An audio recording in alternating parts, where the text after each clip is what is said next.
So, magluluto ako ng adobong sitaw. So first, hugasan muna natin to at lalagay sa salaan para masala yung tubig. And after that, maghihiwa naman tayo ng sili at ng sibuyas.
So, after nyan, ay pinainit ko na yung kawali at nilagay ko na yung mantika.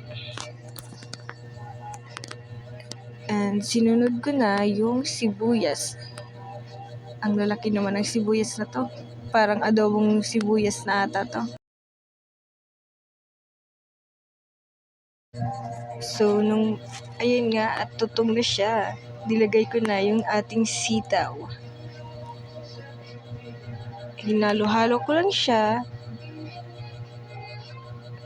And hindi ko muna pala siya nilagyan ng kahit ano. Kasi mamaya na. So, lagay na natin yung paminta. Yan. 2 paminta pala yung nilagay ko dyan. Mahilig kasi kami sa manghang. And after that,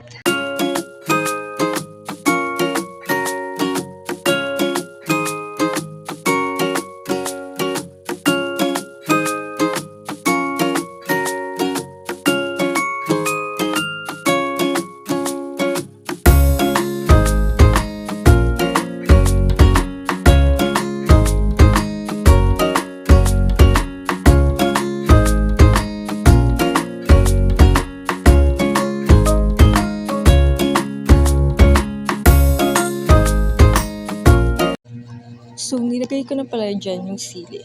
Hindi ko pala na-videohan kasi walang maghahawak. Then, hinalo-halo ko na lang siya dyan. And, nilagay ko na yung mga ibang sangkap. Tulad ng magic sarap. And, nilagay ko na din yung toyo. At yung isa pang sili. Ayan.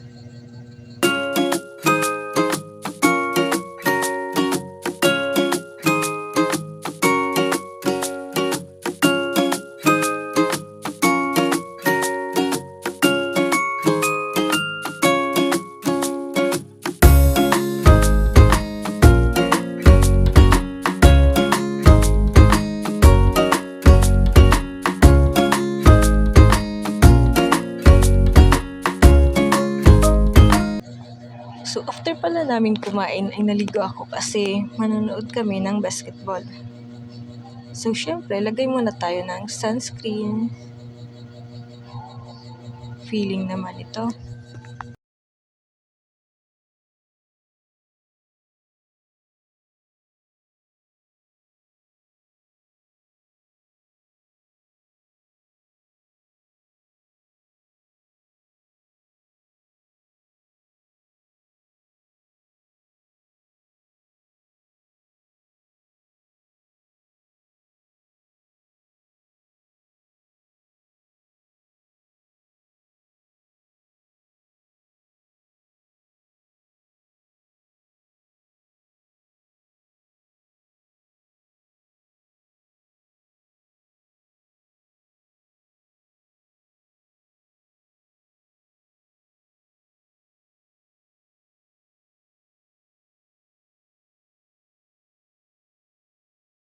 So, after ko pala mag-sunscreen, ay magba-blush on muna tayo.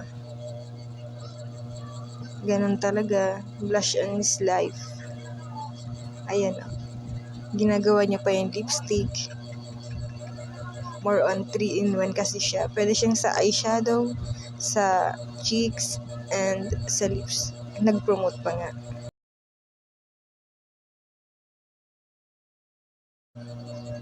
Ayan o, pack na pack. Sige, lagyan mo pa yan. Ano, hindi pa ba pantay, Mar? Tingin-tingin mo na sa salamin kasi hindi ko makita ng maayos. Ayan na nga. Tapos na siya.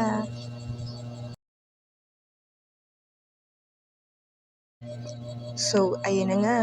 Bye-bye guys! Thank you for watching!